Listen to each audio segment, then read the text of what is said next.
Hey all you poker players out there, it's Josh Grover from Strategic Adjustments, once again bringing you a poker concept video. Today's video is going to be on how to adjust properly to the game that you're in. We are currently at the Wisconsin Veteran Tribute here in Cadet, Wisconsin. We'd just like to say our appreciation and thank you to all those fallen soldiers, and the theme kind of fits well because in war, which obviously is a little bit more intense than poker, but if you don't adjust to who you're up against, you're gonna fail.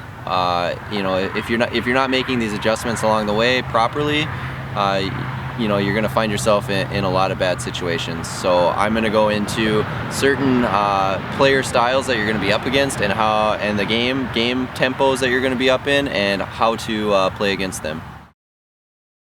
The super nit. Under me I have a big rock. Let's pretend this player is a massive rock. He's playing one hand, maybe two an hour, and obviously you can get a really good idea for what he has. But these players, it almost makes no sense to play in any pots against them if they're, one, never stealing your blinds, two, never playing pots with you. It just makes no sense to give them any money. You can attack these players' blinds all day. You have so much value. Don't ever fold into their blinds. It just makes no sense. These super nits will fold to every bet unless they have a big hand. You do want to look for implied odds every once in a while though in certain spots.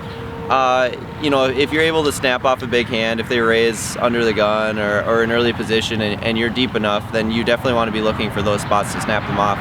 But you also need to be able to make really big folds. These super nits, I'm folding ace queen and ace king to a lot pre-flop. You know, jacks and tens, if the implied odds isn't correct. You just need to remember that these players who are playing that tight will never be giving you any trouble in any pots whatsoever. It's literally your decision to play with them if you want, because they're only entering once an hour. So, you know, in my personal opinion, I stay away from them as much as possible whenever they enter a pot, unless I think that I have a really good chance to snap them off.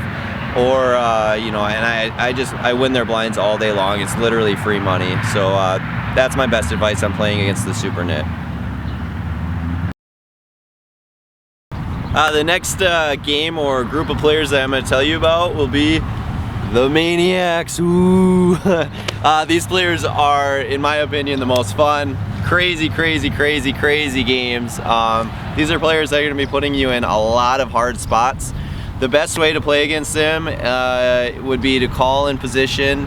I rarely actually 3-bet them, maybe with the most primo of hands, but you don't want the Maniacs to be able to get away from their hand either. You kind of want them to rope themselves.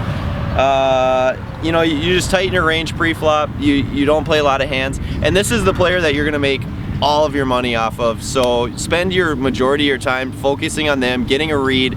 This is gonna be your cash cow as long as you can figure them out.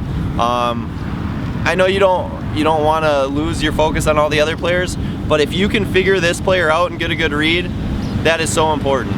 Subscribe, like, comment below, and we'll see y'all next time for Strategic Adjustments.